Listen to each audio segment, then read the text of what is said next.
नर्मदा किनारे एक छोटा सा गांव था। लोगों के पास ज्यादा कुछ नहीं था, लेकिन दिल में अपनापन बहुत था। उस गांव में एक आदमी रहता था, आर्यनंद। वह कोई राजा नहीं था, पर गांव वालों के लिए किसी राजा से कम भी नहीं। कोई बीमार पड़ जाए तो वही दवा लाता, कोई गरीब हो तो वही मदद करता, किसी के घर लड़ाई हो जाए तो वही सुलह करवाता। लोग कहते, ईश्वर ने इस गांव को वरदान दिया है, आर्यनंद के रूप में। आर्यनंद की आदत थी कि वो हर काम में धर्म ढूंढता था। सुबह पूजा करता, फिर बच्चों को मंत्र सिखाता। सब कहते थे, भाई ये आदमी थकता ही नहीं। एक दिन दोपहर में गांव के बीचों बीच शोर मच गया। सब लोग एक ही दिशा में भाग रहे थे। खबर यह थी कि देवश्रुत गुरुजी नहीं रहे। ये सुनते ही पूरा गांव जैसे ठहर गया। देवश्रुत गांव के सबसे विद्वान, सबसे सम्मानित व्यक्ति थे। वही जिन्होंने आर्यनंद को बचपन से वेद, नीति और धर्म का ज्ञान दिया था। आर्यनंद भागता हुआ उनके घर पहुंचा। लोग रो रहे थे, कुछ मंत्र पढ़ रहे थे, और आर्यनंद बस खड़ा था, जैसे किसी ने उसके अंदर से सब शब्द छीन लिए हों। शाम तक चिता सजाई गई। जब आग लगी तो लपटें ऊपर उठीं, और कुछ पल के लिए ऐसा लगा जैसे समय रुक गया हो। आर्यनंद की आंखों में बस वही दृश्य रह गया। उसने देखा, जो कल तक जीवन का ज्ञान दे रहा था, आज खुद राख बन रहा है। उसके दिल में अजीब सा डर उतर गया, एक ऐसा डर जो पहले कभी नहीं आया था। रात को जब वो घर पहुंचा तो माधवी दरवाजे पर खड़ी थी। माधवी चिंता के साथ बोली, इतनी देर क्यों लगाई? खाना ठंडा हो गया। आर्यनंद बोला, देवश्रुत चले गए। माधवी ने धीरे से कहा, मृत्यु से कोई नहीं बचा आर्यनंद, उनका समय पूरा हो गया होगा। आर्यनंद ने सिर उठाया और बोला, लेकिन वो तो स्वस्थ थे, मुस्कुरा रहे थे, और एक पल में चले गए। माधवी, क्या जीवन इतना कमजोर है? माधवी बोली, तुम ऐसे क्यों सोच रहे हो? तुम हमेशा दूसरों को समझाते थे, अब खुद क्यों डर रहे हो?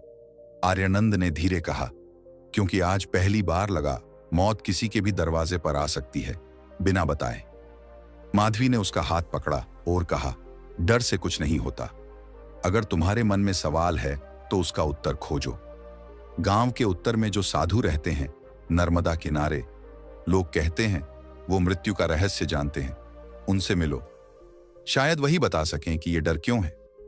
आर्यनंद ने कुछ पल सोचा, फिर कहा, कल ही जाऊंगा उनसे मिलने। माधवी ने मुस्कुराते हुए कहा, हां मिलो।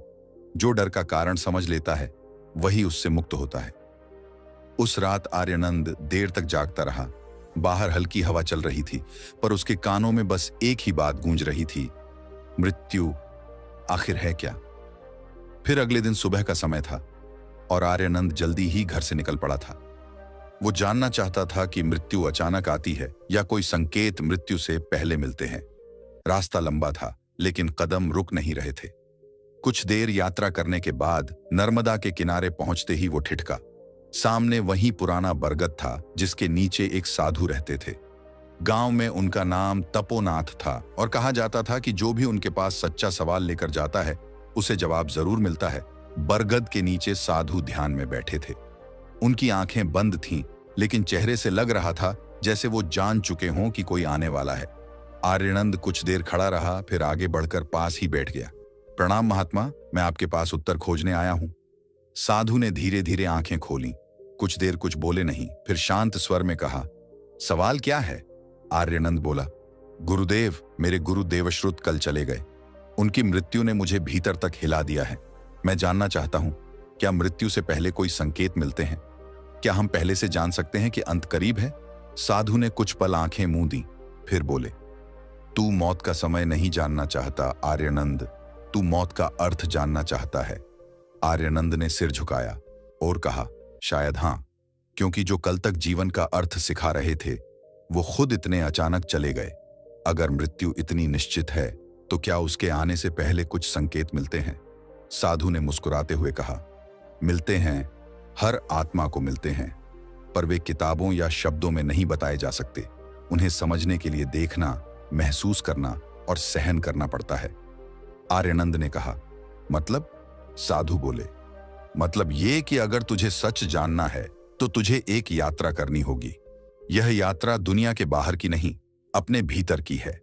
इस यात्रा में तुझे 7 संकेत मिलेंगे, 7 ऐसे अनुभव जो तुझे बताएंगे कि मृत्यु आने से पहले ब्रह्मांड कैसे चेतावनी देता है। आर्यनंद ने दोनों हाथ जोड़कर कहा, गुरुदेव, मैं तैयार हूं।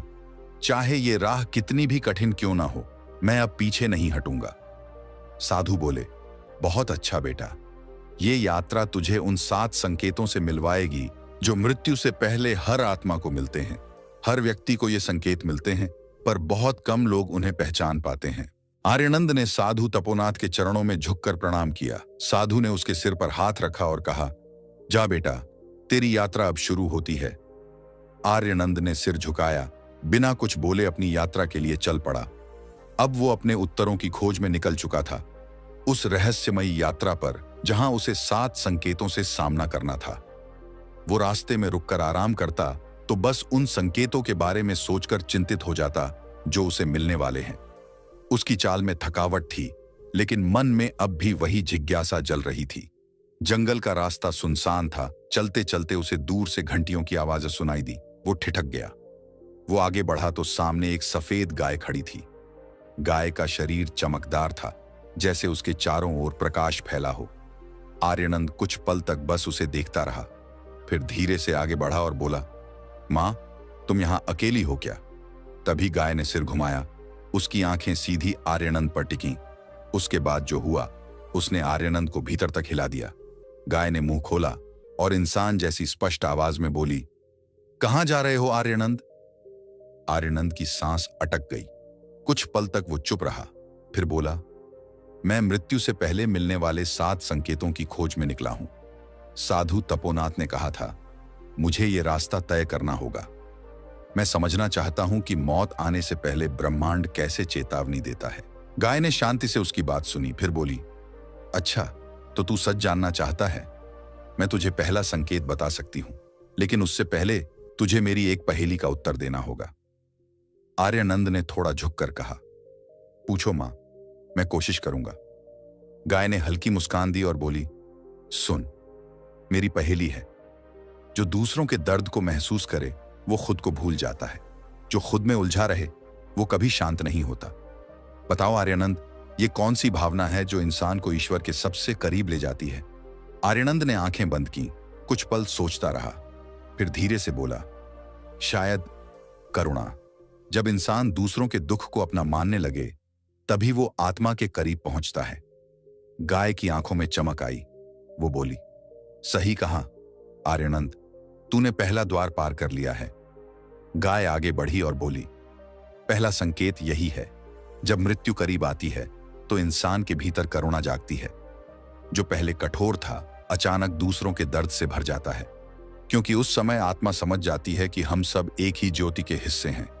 जो दूसरों में अपना दुख देखे, वो मृत्यु से पहले का पहला जागरण पाता है। वो कुछ देर चुप रही, फिर आगे बोली, याद रख, जब तेरे भीतर दूसरों के लिए आंसू आ जाए, समझ लेना पहला संकेत आ गया है। मौत अब दूर नहीं, लेकिन डर की जगह अब समझ होगी। करुणा आत्मा की पहली तैयारी है। गाय ने अपनी आंखें बंद की और उसी पल उसकी देह धीरे धीरे प्रकाश में बदल गई। कुछ ही क्षणों में वो हवा में विलीन हो गई। बस घंटी की धीमी आवाज बची। वो आगे बढ़ा। रास्ता सूना था, लेकिन उसके भीतर हल्की शांति थी। चलते चलते वो एक गांव के खंडहर के पास पहुंचा। वहां एक टूटी दीवार के पीछे से हल्की सी कराह सुनाई दी। उसने झांक कर देखा, एक कुत्ता पड़ा था, घायल, और सांसें धीमी चल रही थीं। आर्यनंद झुककर उसके पास गया, उसे पानी पिलाने की कोशिश की। कुत्ते ने धीरे से सिर उठाया और उसकी आंखें आर्यनंद से मिलीं। कुत्ते ने धीमी आवाज में कहा, क्यों रो रहे हो आर्यनंद? वो चौंक गया, पर अब हैरान नहीं हुआ। उसने हल्की मुस्कान दी, मैं 7 संकेतों की खोज में हूं। गाय ने मुझे पहला संकेत दिया, करुणा का। क्या तुम दूसरा जानते हो? कुत्ते ने अपनी थकी हुई सांसों के बीच कहा, हां मैं जानता हूं, लेकिन मैं भी तुझसे एक पहेली पूछूंगा, उसका जवाब दे, फिर मैं तुझे दूसरा संकेत दूंगा। आर्यनंद बोला, पूछो। कुत्ते ने आंखें बंद की और कहा, सुन, जो हमेशा साथ रहता है पर जब जरूरत हो तब कोई याद नहीं करता, जो बिना आवाज के रक्षा करता है, लेकिन जब तू गलत हो तो वही तेरा न्याय करता है। बताओ आर्यनंद, वो क्या है? आर्यनंद ने कुछ पल सोचा। हवा चल रही थी, और उसके दिमाग में वो शब्द गूंज रहे थे, हमेशा साथ, रक्षा करता है लेकिन न्याय भी करता है। फिर उसने कहा, निष्ठा, जो बिना शर्त साथ निभाती है, पर जब मैं गलत हूं तो वही मेरा आईना बनती है। कुत्ता मुस्कुराया, उसकी आंखों से आंसू की एक बूंद गिरी। सही कहा आर्यनंद, वो बोला, दूसरा संकेत यही है। मृत्यु से पहले इंसान को निष्ठा का असली अर्थ समझ में आने लगता है। वो देखता है कि किसने सच्चा साथ दिया और उसने खुद किसे धोखा दिया। जो इंसान जीवन में वफादार रहा, मृत्यु उसे डर नहीं देती, लेकिन जिसने धोखा दिया उसे मृत्यु से पहले खुद अपने कर्मों का सामना करना पड़ता है। कुत्ता कुछ पल चुप रहा, फिर बोला, जब तू अपने कर्मों से भागना छोड़ देगा, वही दूसरा संकेत पूरा होगा। निष्ठा सिर्फ दूसरों के लिए नहीं, खुद के प्रति भी होती है। अपने सत्य से वफादार रहना, यही आत्मा की सबसे बड़ी परीक्षा है। आर्यनंद उसकी बात सुनता रहा। उसकी आंखों से एक आंसू बह निकला। उसने कुत्ते के सिर पर हाथ फेरा, लेकिन तभी वो शरीर धीरे धीरे धुंध में बदल गया। आर्यनंद अब और आगे बढ़ चुका था। उसे अब तक 2 संकेत मिल चुके थे, करुणा और निष्ठा। गाय ने उसे दूसरों के दर्द का एहसास करवाया और कुत्ते ने सिखाया कि खुद से सच्चा होना ही आत्मा की पहली परीक्षा है। अब उसके भीतर एक अजीब सी जागरूकता आ चुकी थी। वो चलता जा रहा था, लेकिन अब वो सिर्फ रास्ता नहीं नाप रहा था, बल्कि अपने भीतर उतर रहा था। चलते चलते अचानक उसकी नजर सामने एक विशाल पीपल के वृक्ष पर पड़ी। वो वृक्ष बाकी सभी से अलग था। उसके इंसानों की तरह मुंह था। उसकी जड़ें जमीन से बाहर थीं, जैसे धरती की नसें हों। हर पत्ती में एक अजीब चमक थी, जैसे उनमें जीवन सांस ले रहा हो। आर्यनंद उसके पास पहुंचा और श्रद्धा से बोला, वंदन है वट वृक्ष देव। जैसे ही उसके शब्द हवा में घुले, जंगल का सन्नाटा और गहराने लगा और फिर एक भारी गंभीर आवाज गूंजी, काफी दूर आ गया है तू आर्यनंद। वो चौंका, चारों ओर देखने लगा, लेकिन वहां कोई नहीं था।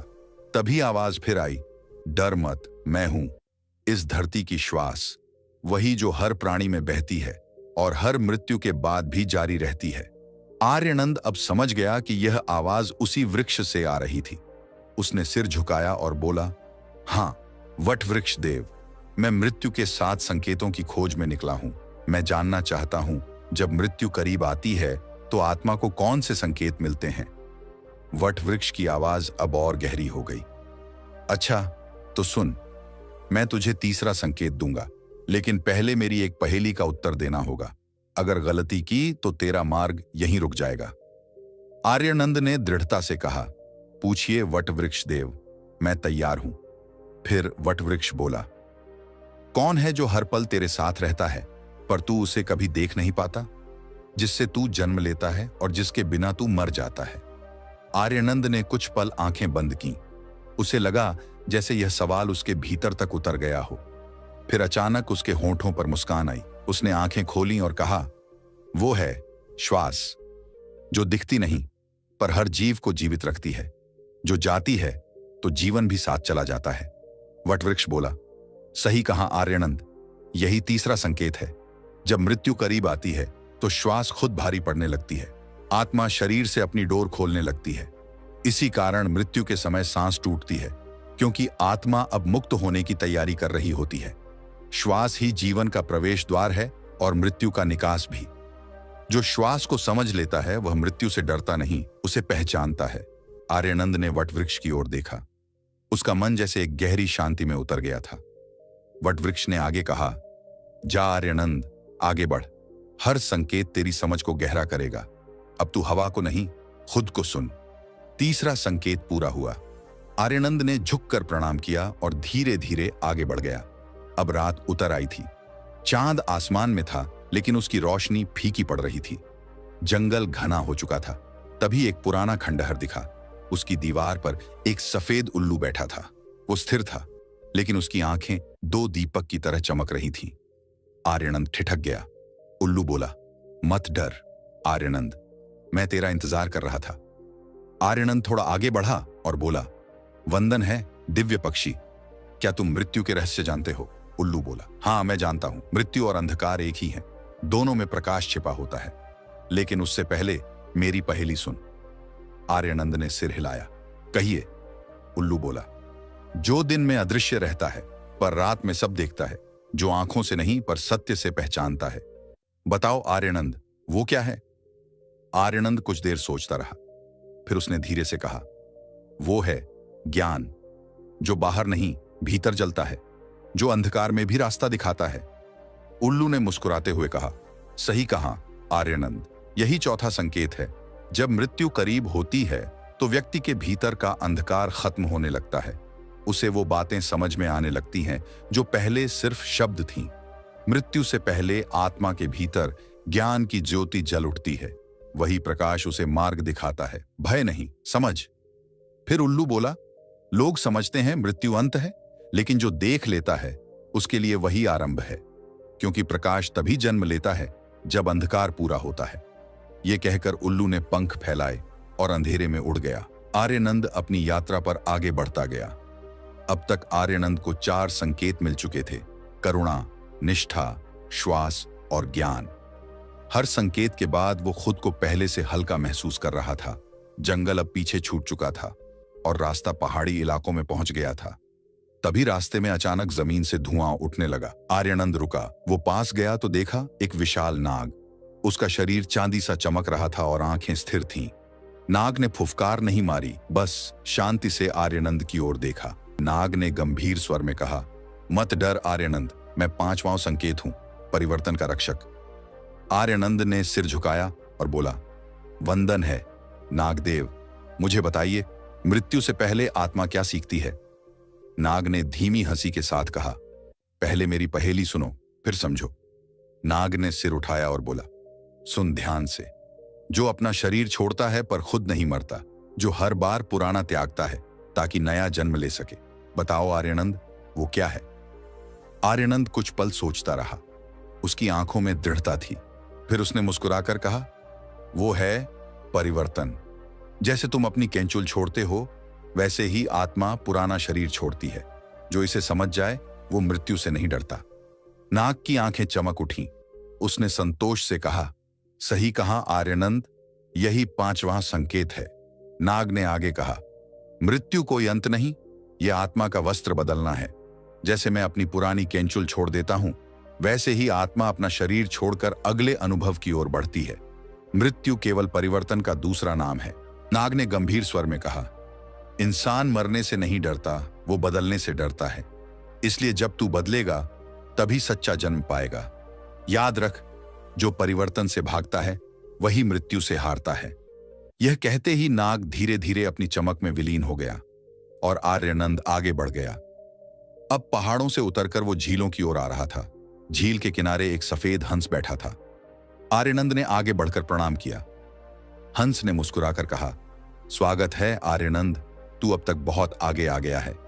आर्यनंद ने विनम्र स्वर में कहा, मुझे बताइए हंसदेव, मृत्यु से पहले आत्मा को क्या समझ में आता है? हंस ने अपनी आंखें झील की ओर टिकाईं और शांत स्वर में बोला, पहले मेरी एक पहेली सुन, फिर उत्तर जान। हंस ने कहा, सुन, जो कीचड़ में रहकर भी शुद्ध रहता है, जो संसार में रहते हुए भी संसार से अछूता रहता है। बताओ आर्यनंद, वह क्या है?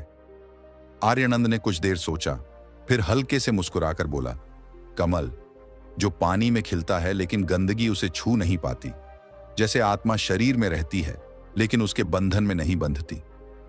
हंस ने प्रसन्न होकर कहा, सही कहा आर्यनंद, यही छठा संकेत है, पवित्रता। जब मृत्यु करीब होती है, आत्मा वैराग्य महसूस करने लगती है। उसे एहसास होता है कि जो कुछ भी उसने छुआ वो अस्थायी था, लेकिन जो भीतर था, करुणा, ज्ञान, सत्य, वही सच्चा है। हंस ने आगे कहा, जो संसार में रहकर भी उससे ऊपर उठ जाता है वही मुक्त होता है। मृत्यु से पहले आत्मा ये समझ जाती है कि उसे अब कुछ पकड़ना नहीं है, बस छोड़ देना है। जब पकड़ खत्म होती है तभी मुक्ति आती है। आर्यनंद ने उसकी बात ध्यान से सुनी। उसे लगा जैसे उसकी आत्मा के भीतर कोई पर्दा हट गया हो। हंस ने सिर झुकाकर कहा, जा आर्यनंद, तू अब लगभग वहां पहुंच गया है जहां भय खत्म और प्रकाश शुरू होता है। अब तुझे आखिरी संकेत की ओर बढ़ना है।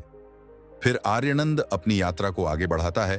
अब तक आर्यनंद को 6 संकेत मिल चुके थे: करुणा, निष्ठा, श्वास, ज्ञान, परिवर्तन और पवित्रता। तभी उसे सामने एक खुला मैदान दिखाई दिया।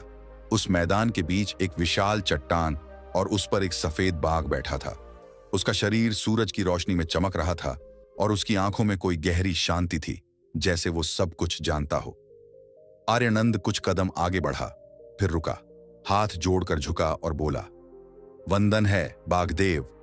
बाघ ने अपनी तेज आंखों से उसे देखा और धीमे स्वर में कहा, बहुत अच्छा किया आर्यनंद, तू 6 संकेत पूरे कर चुका है। अब 7वां संकेत तेरा इंतजार कर रहा है, सबसे कठिन लेकिन सबसे सच्चा। उसकी आवाज भारी थी पर उसमें करुणा थी। आर्यनंद ने स्थिर स्वर में कहा, कहिए बाघदेव, मैं तैयार हूं। बाघ ने कहा, पहले मेरी अंतिम पहेली सुन, जो हर किसी के लिए समान है लेकिन हर कोई उससे डरता है, जो अंत भी है और शुरुआत भी, जो छीनता नहीं लौटाता है। बताओ आर्यनंद, वो क्या है? आर्यनंद ने गहरी सांस ली। उसके चेहरे पर शांति थी। उसने कहा, मृत्यु, वही जो सबकी यात्रा का आखिरी द्वार है लेकिन नई शुरुआत का भी पहला कदम। बाघ ने गर्व से कहा, सही कहा आर्यनंद, यही 7वां और अंतिम संकेत है। मृत्यु ही मुक्ति का द्वार है। जो इसे डर समझता है वो अंधकार में रहता है, लेकिन जो इसे स्वीकार करता है वही मुक्त होता है। आर्यनंद चुपचाप सुनता रहा। हर शब्द उसके भीतर उतरता गया। बाघ ने आगे कहा, इंसान मौत से नहीं, उसके आने के एहसास से डरता है, लेकिन जिसने जीवन को सच्चाई से जिया वो मौत में भी सुकून देखता है। मौत वो नहीं जो जीवन छीन ले, वो है जो आत्मा को मुक्त कर दे। अब आर्यनंद जान चुका था, मृत्यु कोई अंत नहीं, बस एक लौटना है, उस स्रोत की ओर जहां से सब शुरू हुआ था। वो वापस से उसी तरफ लौट आया जहां से उसने शुरुआत करी थी। वहां साधु तपोनाथ ध्यान में बैठे थे। आर्यनंद उनके चरणों में झुका और बोला, गुरुदेव, मैं लौट आया हूं, मुझे 7 संकेत मिले। तपोनाथ ने कहा, कहो बेटा, क्या देखा तूने? आर्यनंद ने शांत स्वर में कहा, पहला, करुणा, जहां गाय ने सिखाया कि मृत्यु से पहले हृदय नरम पड़ जाता है।